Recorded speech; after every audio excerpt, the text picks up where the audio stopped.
지금 보시는 이 볼링공의 무게는 4, 5kg 정도. 사람의 머리 또한 이와 비슷한 무게인데요. 하지만 목은 유난히 뼈가 작고 주위 근육이나 인대도 약합니다.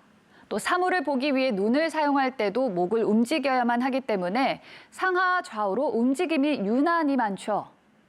무엇보다 목에는 중추신경과 말초신경이 함께 있어서 저림이나 시림 증상은 물론 마비까지도 올 수 있는데요.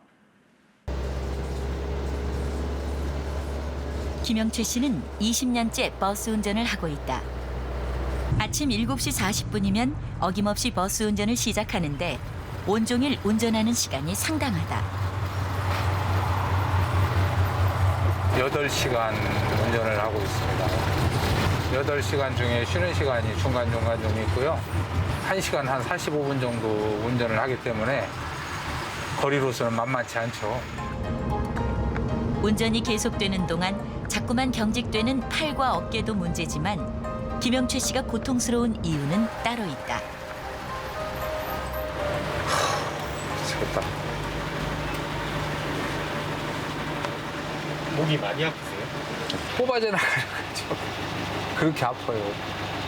움직일 때마다 이렇게 하면 좀 편했다가 또 이렇게 하면 아프고 앞뒤로 해도 아프고 대자인병원에서 다니면서 받아놓은 것입니다. 이게. 정밀 검사를 통해 최영채 씨가 받은 진단명은 경추 추간판 전위, 즉 추간판 탈출증이다.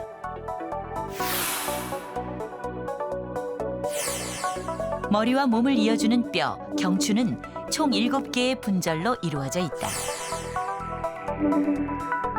각각의 목뼈 사이에는 추간판, 즉 디스크가 있어 충격을 흡수하고 목을 보호하는 역할을 한다.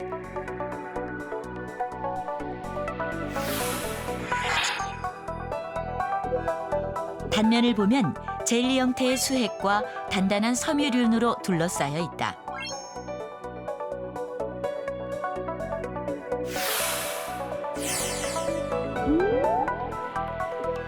그런데 목을 숙이는 자세를 반복하면 디스크 속 섬유륜에 상처가 발생하고 이런 증상이 계속되면 섬유륜이 변형되면서 디스크가 바깥쪽으로 밀려 나오게 된다. 이것이 추간판 탈출증, 목 디스크다. 이때 밀려 나온 디스크가 신경근을 누르면서 통증이 발생하는데 말초신경을 타고 어깨 쪽지와 팔, 손가락까지 그 통증이 전달된다. 침도 많이 맞고 안마사들이 하는 데 가서 그 지압도 받아보고 그다음에 스포츠 마사지라고 해서 하시는 분들 이분들한테도 많이 가봤고요. 하지만 이런 방법들도 소용이 없게 되자 김영채 씨는 언제부터인가 약에 의존하게 됐다. 목 통증을 가라앉게 하는 그 정형외과에서 지어준 건데요. 한나절 정도는 좀 잘 버티는데 한나절 지나고 나면 저녁에 와서 너무 힘드니까 좀 이렇게 먹어줘야 저녁에 잠을 잘 수가 있어요. 본격적으로 통증이 시작된 것은 5년 전부터인데 최근 1년 사이 저림 증상이 심해지면서 불면증까지 생겼다. 밤에 잠들기 전에 잠을 잘 못 자면은 그런 생각을 많이 해요. 아이고 저 좀 데리 갔으면 좋겠다고 아침에 그냥 눈 안 떴으면 좋겠다는 생각을 수없이 했어요. 하루라도 통증 없이 좀 살아보는 것이 그렇게 살아봤으면 좋겠다. 그리고 죽어도 좋겠다라는 생각을 해요.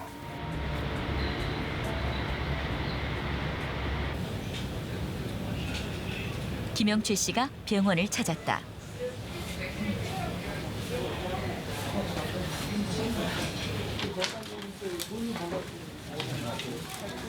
안녕하세요. 안쪽에 앉으시죠. 네네. 앉으시죠.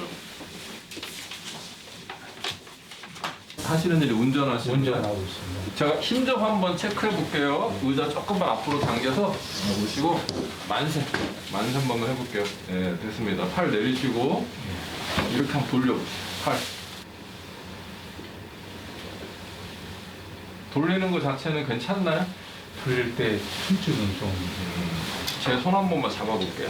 손 한 번 꽉 쥐어봅시다. 세게. 오른손 잡으시죠? 예. 세게. 이쪽부터 당겨보시고 반대로 한번 밀어보세요. 밀어보세요.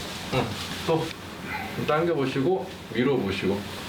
당기고 미는 힘이 조금 약해져 있어요. 예. 목 디스크 환자의 팔 힘을 확인하는 이유는 뭘까? 정상적인 디스크가 있는 자리인데 이제 요 MRI는 척추를 이렇게 길게 찍은 건데 5번, 6번 사이 보면 이게 이렇게 지금 주저앉아 있죠. 이제 이거를 골극이라고 얘기를 하는데 다른 바디는 이렇게 평평하잖아요. 여기는 지금 가시처럼 이렇게 골극이 튀어나와 있어가지고 거기 오른쪽 팔로 가는 신경을 누르고 있고 이 앞쪽이 정상적인 디스크고 사실은 이게 이제 뇌로부터 내려온 신경이에요. 4번하고 5번 사이 그 다음에 5번하고 6번 사이로 내려와서 보면은 이렇게 좁아져 있어요. 튀어나온 디스크가 팔로 가는 신경을 누르고 있다. 운전을 할 때 그 제 자세라든지 이런 거 신경 쓸 겨를이 없이 운전에만 신경 쓰다 보니까 내 목이 이렇게 적게져 있는지 숙여져 있는지 이런 건 신경 쓸 겨를이 없었어요. 후회스럽죠. 예. 예, 그런 부분이 운전할 때 항상 좀 스트레칭도 해주면서 해야 하는데 제게는 경험도 없고 그래서 그만한 여유가 좀 없었다고 할까요? 이렇게 마비가 올 정도로 심하게 되면 일반적인 너무 필요한 일상생활 젓가락질이라든지 수저질이라든지 뭐 글씨 쓰는 거를 포함해서 이 팔로 할 수 있는 일들이 모두 다 문제가 생기기 때문에 그거는 빠른 시간 내에 수술적 치료를 해야 되는 상황이라고 판단할 수 있는 겁니다. 며칠 뒤 김영최 씨의 수술이 결정됐다.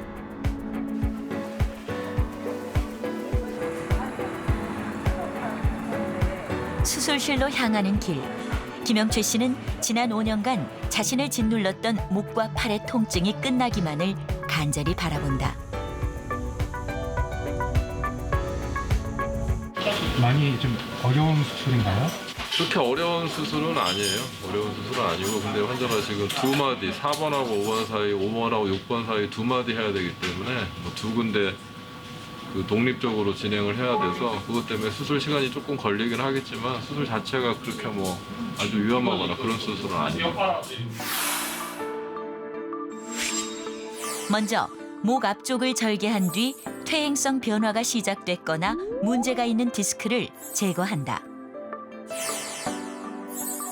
이후 인공 보형물을 넣어 디스크 높이를 회복시켜 눌렸던 신경을 풀어주고 뼈와 뼈 사이를 유합하는 방식이다.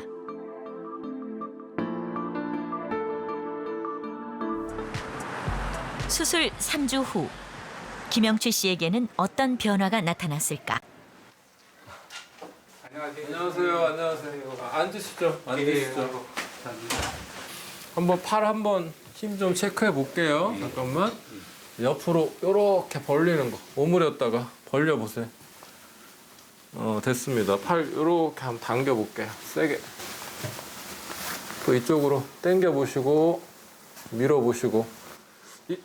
미는 힘도 많이 좋아졌어요. 오른쪽이.